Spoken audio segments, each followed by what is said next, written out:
Is Mack Hollins the Falcons' new number two wide receiver? Regardless of his fit on the team's depth chart, he is absolutely a perfect fit in Arthur Smith's offense. You are Locked On Falcons, your daily Atlanta Falcons podcast. Part of the Locked On Podcast Network, your team every day.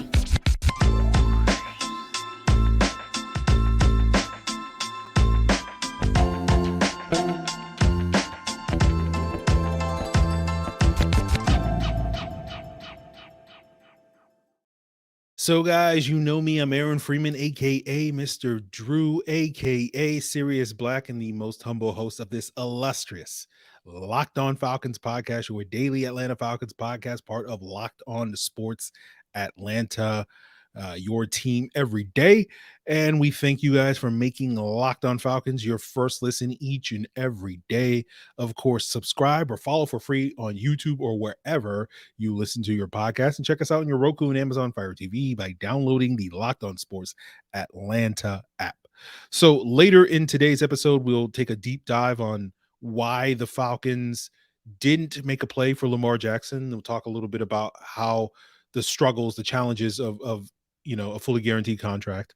So we'll also talk a little bit about, the Falcons overpaying Taylor Heinicke potentially over alternative backup quarterback options. We'll talk about the potential that Mike Hughes, who visited with the team on Monday, could be their Isaiah Oliver replacement. But we'll start things off talking about the news that broke late Sunday night with the Falcons adding a wide receiver. We discussed on yesterday's episode that the wide receiver market was thinning, and the Falcons options at that number two wide receiver spot were limited at that point in time. There are potential trade options there. We mentioned, Raiders wide receiver Hunter Renfrow as an option, but the Falcons opted instead for another former Raiders receiver, and that was Mack Hollins, signing him to a 1-year, $2.5 million deal. And basically, this tells me that Arthur Smith was like, yeah, we're not going to find a quality number two receiver on the market, so let's just double down on running the football. Hollins, for those of you that don't know, is a big wide receiver, 6'4", 220.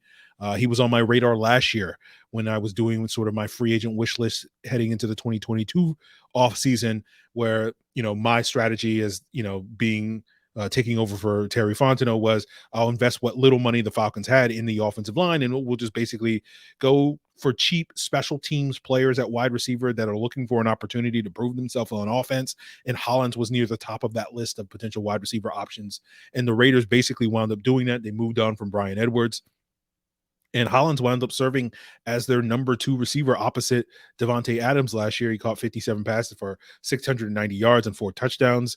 And so, theoretically, Hollins could do something similar here in Atlanta, although, I don't think he's going to look as effective as a number two opposite Drake London or Kyle Pitts as he did Davante Adams. It's a similar scenario with Julio Jones and Mohamed Sanu. Like, when you have a high volume number one, like, you can kind of settle for less at that number two spot.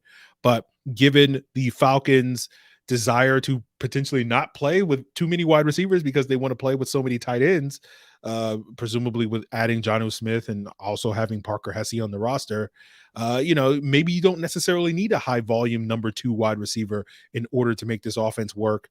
All right. The Falcons had 2 or more tight ends on the field last year for about 45% of the snaps, which I think ranked 5th in the NFL, behind several teams, including the Ravens, who I think were about 58% of their snaps had 2 or more tight ends. So there is room for the Falcons to dial up their usage of the tight end in the offense with, more 12 personnel with Smith and Hesse, or 13 personnel with both of those guys joining Kyle Pitts on the football field. And technically, Kyle Pitts can be your number 2 wide receiver with Drake London as your number 1, and, Jonnu Smith and Parker Hesse being your 2 tight ends. So, maybe the Falcons, will have 13 personnel, being like 45% of their snaps this year. And in that scenario, Hollins fits in well, because basically what you're going to be asking him to do quite a bit is block, right? He's a perfect fit in this offense. I've joked in the past that basically if you're a wide receiver in the Arthur Smith offense, you run 4 routes, right?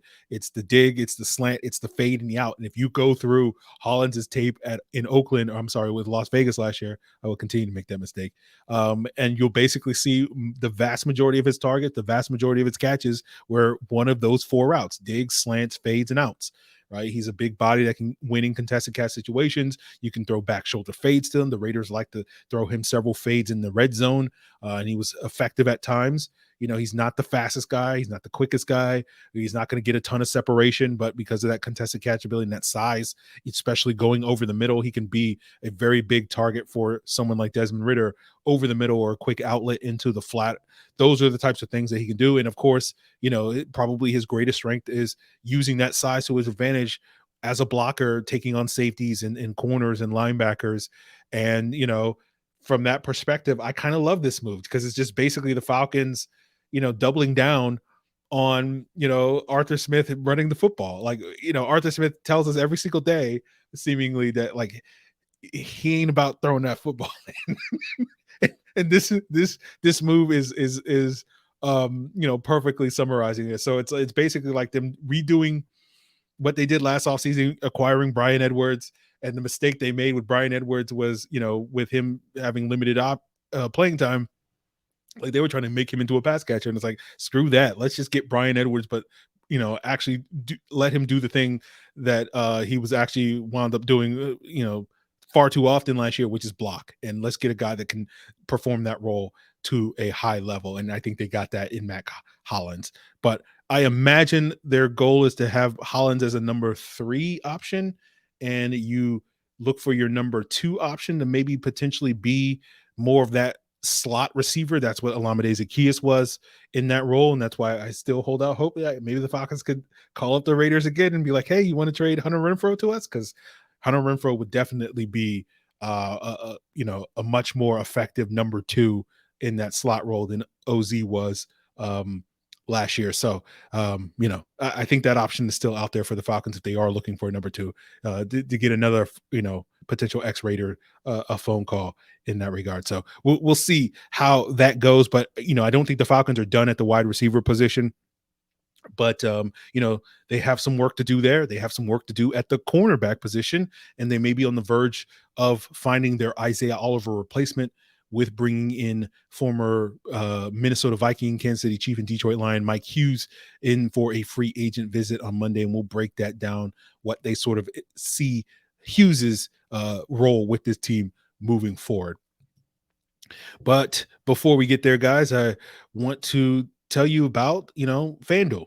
Right, the America's number 1 sports book. It's the perfect time to download their app because March Madness is upon us, and as if you put out a bracket this year, your bracket is doing great or it's doing terrible. And either way, you definitely want to take advantage of FanDuel, because if your bracket's doing well, you want to ride that hot hand and maybe make a little bit extra money at FanDuel. Or if your bracket's doing poorly, you want to make up that difference and take advantage of the opportunities, what you've learned, with that bad pick where you had a team going to the Elite 8 and they got bounced in the first round. So you want to find a way to do that. And of course you could do so with FanDuel. Download the app. It's safe, secure, super easy to use. You can use it for money line, point spreads, parlays, whatever you want. And the great thing is, if you're new to FanDuel, you get a no sweat first bet up to $1,000. That means you get bonus bets back if your first bet doesn't win. So take advantage of that no sweat first bet up to $1,000 in bonus bets when you go to FanDuel.com/lockedon. That's FanDuel.com/lockedon to learn more. Make every moment more with FanDuel, an official sports betting partner of the NBA. So continuing our conversation about the Falcons free agent signings and potential free agent signings, according to NFL Network, Mike Hughes visited the Falcons on Monday. It was reported over the weekend that he would visit the team over the weekend. We'll see if the Falcons wind up signing him. Of course, probably by the time I finish recording this episode, this has been the trend over the last week. The Falcons will announce that they signed Mike Hughes or whatever. And so, but Hughes has that connection with Jerry Gray, the Falcons' new assistant head coach, who was formerly the Vikings defensive backs coach when the Vikings drafted Hughes in the first round of the 2018 draft. And Didn't necessarily work in Minnesota, 3 sort of injury plagued seasons there. And I think Hughes definitely gives the Falcons another option at cornerback where we've talked a little bit about what their plan is moving forward. Like you feel really good about AJ Terrell moving forward. You feel pretty good about D Alford as a developmental nickel. What about the future of Casey Hayward? What about the future of Darren Hall? Kind of lost a little bit of his mojo by the end of the season, being replaced by Cornell Armstrong, who the Falcons did resign over the weekend.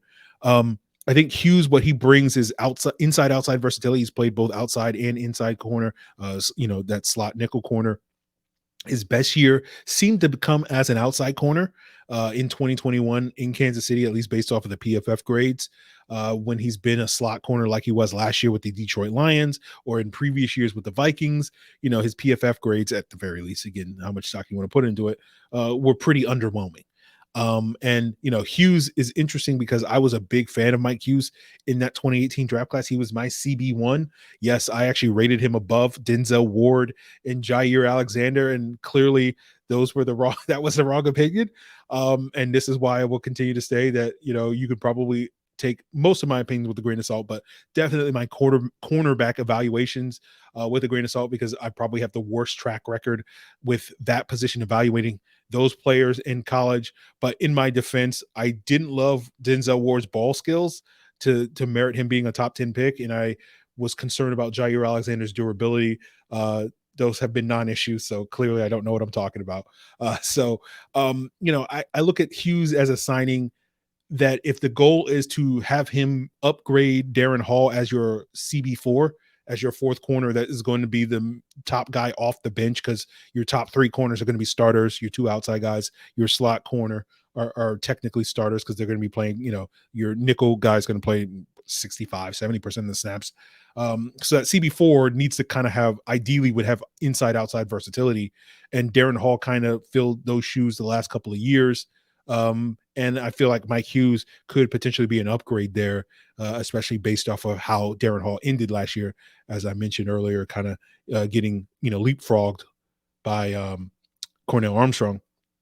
But if the goal is for Mike Hughes to be more that CB2 or CB3, I'm not as in love with that idea with this signing.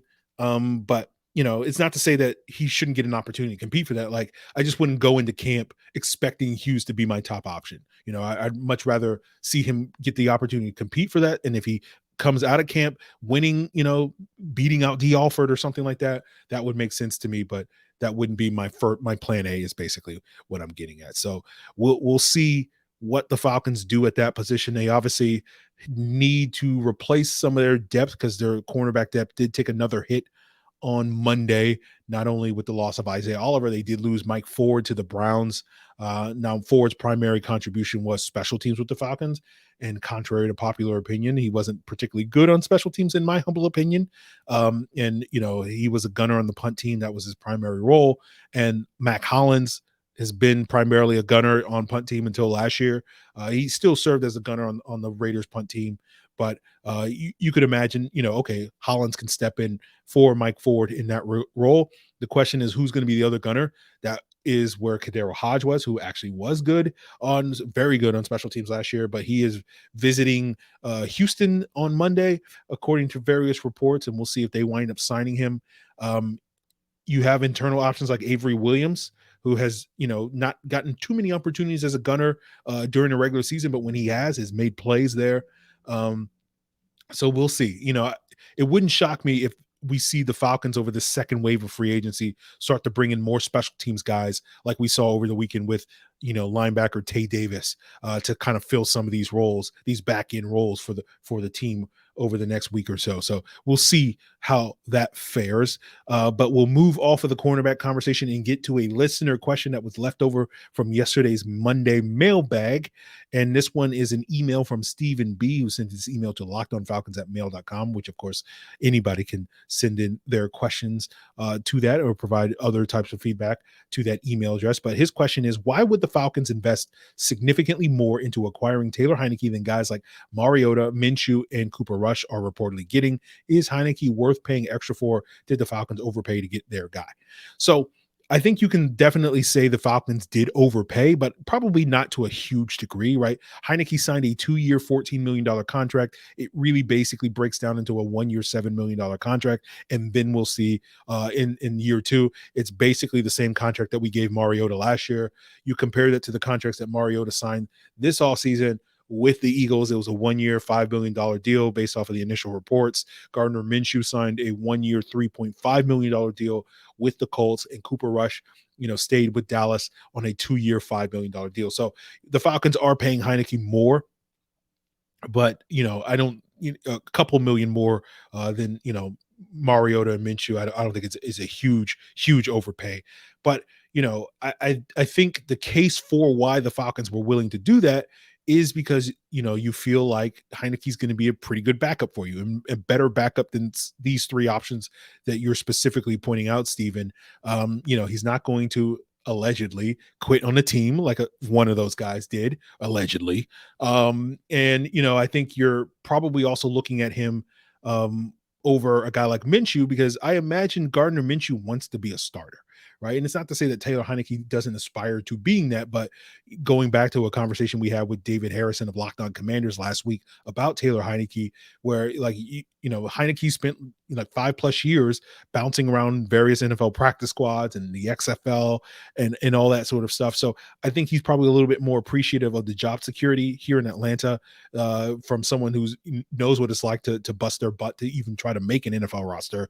While Gardner Minshew, from what I understand, and again, Locked On Eagles or somebody else would probably have better insight into this, but from what I understand, when Gardner Minshew replaced Jalen Hurts back in 2021, when he was hurt for a game and played really well against, I think, the Jets, it was, after the game, reportedly, allegedly, whatever, Minshew went to Nick Sirianni and was like, am I going to be the starter now over Jalen Hurts? And Nick Sirianni obviously was like, no. I think Gardner Minshew wants to be a starter, right? He was a starter early in his career in Jacksonville.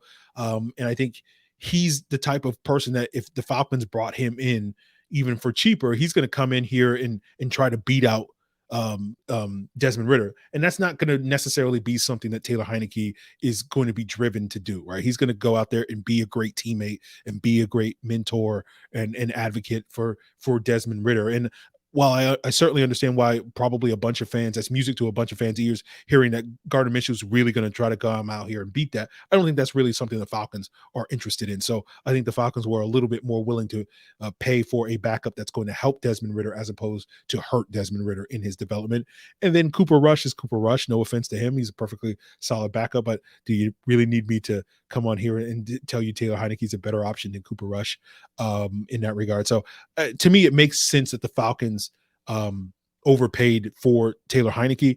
But what I would sit here and say, rather than focusing on the overpay, I think you need to focus on the statement that you made that he's their guy. That's really what it is, right? You put the wrong emphasis on the wrong syllable, right? So like it's really about getting their guy as opposed to overpaying, and they were willing to do that in this regard. So we will wrap up today's episode, turning our attention back to the Lamar Jackson conversation, because we had a listener question talking about some of the challenges to a fully guaranteed contract, and we'll sort of revisit that conversation because maybe putting a final button on it of why the Falcons weren't as willing as some people think they should have been to go after Lamar Jackson and instead settling for Desmond Ridder moving forward because it doesn't fit their timeline. And we'll get into that as we continue today's episode. But guys, this is a great time of year because Built March Madness bracket is here. Vote for your favorite flavor of bar or puff by going to builtmarchmadness.com. I'm definitely rooting for the coconut brownie chunk, just like I was rooting for Pitt to make it to the Sweet 16. Unfortunately, they did not live up to that, and so I'm hoping that coconut brownie chunk does not disappoint me like my beloved Pitt Panthers in the Built March Madness bracket. And if you guys enter, you'll be entered. If you participate, you'll be entered into a drawing where 50 lucky Locked On listeners will get a free box of Built. And not only that, one lucky listener will get a 12-month subscription to Built and have the best bars and puffs delivered monthly straight to your door.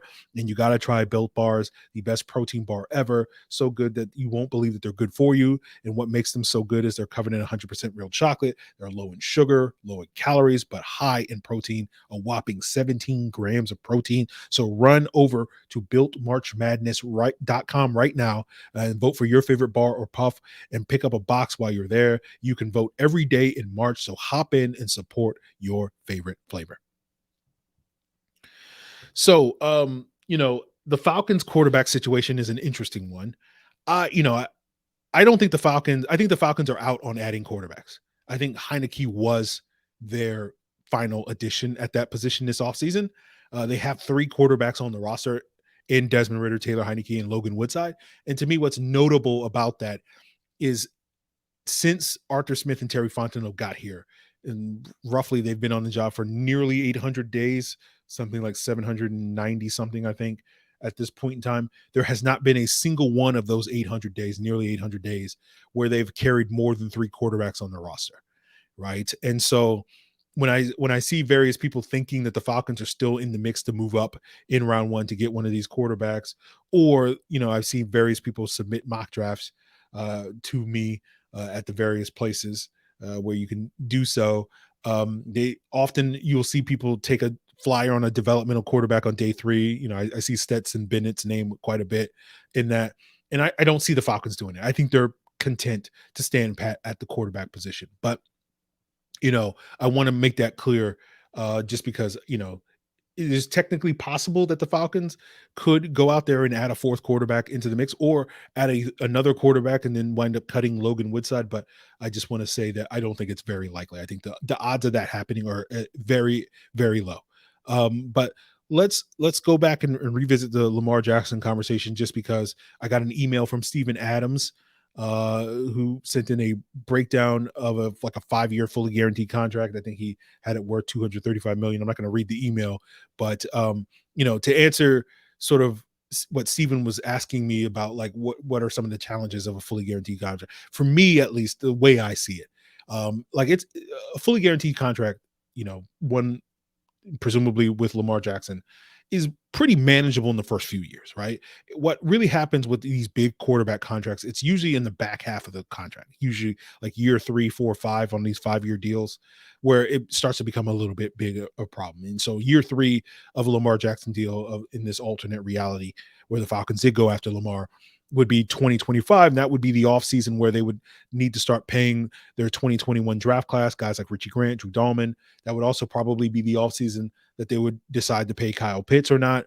Assuming that he falls on a similar timeline with Chris Lindstrom getting his extension in 2023, AJ Terrell in 2024, and then potentially Kyle Pitts in 2025. So in year 4 of a Lamar Jackson deal, when the money starts to spike, because, NFL contracts are backloaded.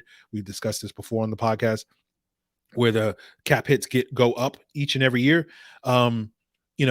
If you go to year 4, that would be 2026. That would be Drake London's extension year. That would also be the offseason where you would have to re-sign guys like Arnold Ebiketie or Troy Anderson or Tyler Algier in that 2022 draft class to new deals. And, you can just go back and look at Matt Ryan's last extension he signed in 2018, that starting around year 3 in 2020, it was where things started to get a little bit unwieldy for the Falcons, and they had to let several guys in their 2016 draft class walk, guys like Austin Hooper and whatnot. And I think a lot of people look back at those 2015 and 2016 draft classes and say, oh, Grady Jarrett was the only guy that really got a second contract, and it's because the rest of the guys weren't good. And it's like, I don't know. I think the Falcons had to cut some corners there. I think they had to make some hard choices, and it's not to sit here and say that only due to Matt Ryan's contract, but what happens when you pay quarterbacks that type of premium, and you also have other, big contracts like the Falcons did before with guys like Julio Jones and others, and what you imagine in a world where the Falcons go out there and get Lamar Jackson, and they would have big contracts for potentially, Lindstrom and Terrell and Pitts and London, as well as Jesse Bates and whoever else. What it does is it squeezes the middle class. Like, you have the high end guys, you have a bunch of cheap guys on rookie contracts and veteran minimum deals, but it squeezes your middle class of your roster. And that's really what hurt the Falcons, I think, towards the end of the Dan Quinn era. And, a lot of people will say, well, the thing that didn't, Matt Ryan's contract didn't kill our cap. It was bad signings like Jamon Brown and James Carpenter that really killed our cap. And that's true to a certain extent, but that's what I'm talking about, where like you have a much smaller margin for error, right? And it comes to, you have to, like, you can navigate that shrinking middle class if you can consistently hit on draft picks, if you can consistently hit on free agent signings. Like when you do go out there and spend $5 million or $7 million on this free agent, you're consistently getting the most bang for your buck. But we know that, free agency isn't necessarily built for that. We know that the draft is really hard to draft consistently that well in the ways that you are going to need to with one of these, big time quarterback contracts. And that was true when the Falcons had Matt Ryan here. And I think that would be also true if the Falcons were to have Lamar Jackson. So I think for me, my main beef with the idea of Lamar Jackson is I don't think the Falcons are at that point in their timeline, in their process, whatever you want to call it, right? That move to me signals an all-in move. That's the type of move that you make because you're expecting before these cap consequences that I just described hit, like you kind of have to win a Super Bowl in the next 3 years, because after that point, it's going to be very challenging for you to be able to continue to retain your roster together and make it cohesive. And you're going to have to wind up replacing a whole bunch of guys. And that's not, again, shrinking your margin for error. And so, like, part of the reason why I'm not a big fan of all-in moves, because I've seen the Falcons make them before and it hasn't worked out before. And, you saw that in 2006 under Rich McKay. You saw in 2011 when they made the Julio trade. You saw it in 2017 when they started paying all these guys on second deals to try to keep the band back together as they went to the Super Bowl. But at those times when the Falcons went all in, it to me made sense then, because in 2006 when they went out and got John Abraham and Lawyer Malloy and Wayne Gandy and whatnot, they were just 2 years removed from the NFC Championship game. So that sort of, making those moves to get over the hump made sense. In 2011, they were obviously the number one seed the previous year with the best record in football when they went all in to get Julio Jones to get over the hump. 2017, obviously they were in the Super Bowl the previous year when they started paying those guys. So it made sense to try to keep the band together at that point in time. 2023, you're coming off your fourth 7-win season in the last 5 years, right? We're only 13 to 14 months removed from people basically saying that the Falcons in 2021 had a bottom 5 roster, right? And so that's why, like, to me, the whole Lamar Jackson conversation has been somewhat baffling to me, and I've expressed this on previous episodes in talking about it, which is like people act like the Falcons are like have this great supporting cast ready for Lamar Jackson to come in and be the Super Bowl caliber team, right? And it's basically like, since having that bottom 5 roster, allegedly, right? Like they've had one draft class and one free agent class, and suddenly like they're now one of the best rosters in the NFL. And then you look at the weapons that people act like, oh, like Lamar's going to have weapons in Atlanta that he's never had in Baltimore. And that's like, what? Like, again, no offense to Drake London and Kyle Pitts, not saying they're bad or anything. Like, I feel like we're very premature declaring these as like top caliber weapons, right? Especially that you can win a Super Bowl with, right? Because like you look at another recent team that went and made that all-in move to get a quarterback, Tom Brady, and won a Super Bowl when he inherited Mike Evans and Chris Godwin. People forget that the Bucs offense that he inherited was top 3 in the league the previous year under Jameis Winston in his 30 touchdown, 30 interception season. But during that season, Mike Evans and Chris Godwin were arguably the best wide receiver duo in the NFL. Right. Maybe Calvin Ridley and Julio Jones could have given them a run for their money, but like they combined for over 150 catches, over 2,500 yards and 17 touchdowns in 2019 before Tom Brady ever got there. Right. And then you look at the 10 games that London and Pitts played this past year, and you extrapolate that over a full season, right? That would only be about 107 catches, 1,200 some odd yards and 10 touchdowns. You're talking about 30 to 50% less production from our wide receiver duo than that wide receiver duo. And then you compare that to the top duo that Lamar had in Baltimore in his last fully healthy season, which was 2020 with Hollywood Brown and Mark Andrews. And those guys had 116 catches and almost 1,500 yards and 15 touchdowns. So they were more productive than Pitts and London were 2 years ago, Mark Andrews and Hollywood Brown. So I'm a little baffled by why people act like the Falcons supporting cast is somehow like ready-made for Lamar to have something that he's never had. Now, again, you can sit here and say, it's the Arthur Smith offense versus the Bruce Arians offense, or, different quarterback levels, all that stuff and more.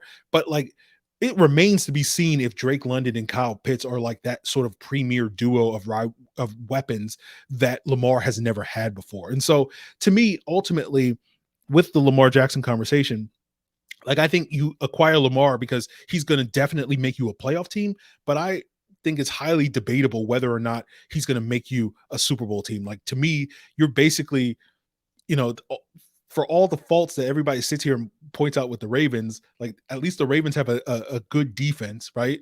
And like the Falcons don't even have that. And so you're basically betting that, you know, their offense is massively better than what the Ravens have put together on the field. And again, based off of what we have seen so far, there's absolutely no evidence to suggest that the Falcons have a much better supporting cast that potentially around Lamar here than he had in Baltimore. And so to me, if you're not convinced that like suddenly you have the Super Bowl supporting caliber cast around Lamar, I don't think it makes a ton of sense to give up the draft capital. I don't think it makes a ton of sense to give him the contract to make him the highest paid player ever, just to basically hit your ceiling, presumably of like a second round playoff exit of where the Ravens have been the last couple of years, right?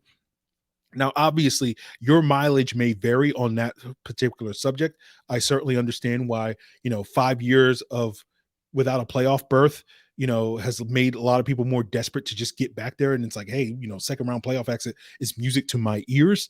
But I personally don't think you need to make that move for Lamar Jackson just to be a playoff team. I think you can continue to build this roster so that you can basically be a playoff team on your own, right? Like the quarterback really matters when it comes to being a Super Bowl contender, but I don't think it really matters all as much as maybe some people would like to lead you to believe when it comes to being a playoff team. Like you don't need to necessarily have an elite quarterback play to be a playoff contender, as several teams in the NFC have shown us over the years.